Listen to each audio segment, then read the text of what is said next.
पूछ लिया जाता है, चूंकि उर्दू के रिगार्डिंग अपभ्रंश भी है कि अपभ्रंश को कौन से प्राकृत होने का दर्जा प्राप्त है। उसके बाद देखिए, जिस तरह के प्राकृत की 5 किस्में होती हैं, इसी तरह उर्दू के अक्सर बेशतर उदाबान है, जो उर्दू के मुहक्किकीन हैं उर्दू के, उन्होंने लिखा है कि अपभ्रंश की भी 5 किस्में होती हैं। कितनी किस्में होती हैं? 5 किस्में। इन 5 किस्मों में से पहली है शोरसेनी अपभ्रंश, दूसरी है मागधी अपभ्रंश, तीसरी है अर्ध मागधी अपभ्रंश, और चौथे नंबर पर आती है महाराष्ट्र अपभ्रंश, और 5वें नंबर पर है शुमाल मगरिब अपभ्रंश। ये 5 अपभ्रंश हैं। अपभ्रंशों में शोरसेनी अपभ्रंश की मुमताज हैसियत है, यानी इनमें जो सबसे आला हैसियत है वो किसकी है? शोरसेनी अपभ्रंश की है। चूंकि हमें इसी से ताल्लुक है, हमें उर्दू जबान के बारे में पढ़ना है, और उर्दू जबान इसी अपभ्रंश से निकली है, शोरसेनी अपभ्रंश से। क्लियर है यहां तक? आगे देखिए, मैं आपको बता चुका हूं कि 3 दौर थे, एक तो कदीम, एक वस्ती हिंद आर्याई, और ये तीसरा है जदीद हिंद आर्याई दौर। ठीक है, देखिए आपको पता है कदीम का था 1500 से 500 कबले मसीह, वस्ती का था 500 कबले मसीह से 1000 ईस्वी तक, और जदीद हिंद आर्याई का है 1000 ईस्वी से जमाना हाजिर तक। ठीक है, देखिए जदीद जो हिंद आर्याई जबाने हैं, इन जदीद हिंद आर्याई जबानों का दौर आता है 1000 ईस्वी से जमाना ताहाल तक। ठीक है, हिंदुस्तान की जदीद जबानों की गिरोहबंदी हस्बे झेल है।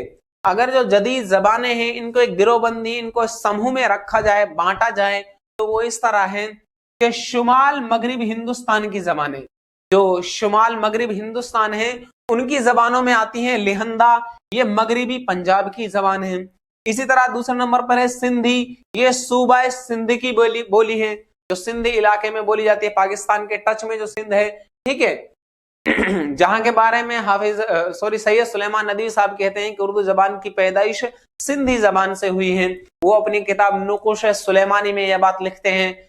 आगे देखिए, जुनूबी हिंदुस्तान, जो दक्षिणी हिंदुस्तान है, जुनूबी हिंदुस्तान की आर्याई जबानें मराठी हैं, जो महाराष्ट्र में बोली जाती है। ठीक है, और मशरिकी अगर हिंदुस्तान की बात की जाए तो मशरिकी हिंदुस्तान की जबानों में आसामी, बंगाली, उड़िया और बिहारी जबानें हैं। इसी तरह अगर हम मगरिबी हिंदुस्तान की बात करें, प्रॉपर मगरिब के एतबार से, तो मगरिबी हिंदुस्तान की जबानें, मध्य देश की जबान ही को मगरिबी हिंदी कहा जाता है। मध्य देश की जो जबान है उसको क्या कहा जाता है? मगरिबी हिंदी कहा जाता है। आप सभी जानते हैं कि अंग्रेज इतिहासकार हुए हैं, अंग्रेजी के अंग्रेज मशहूर, आप सभी जानते हैं कि मशहूर अंग्रेज हुए जॉर्ज ग्रेयर्सन। उन्होंने एक बुक लिखी है लिंग्विस्टिक सर्वे ऑफ इंडिया।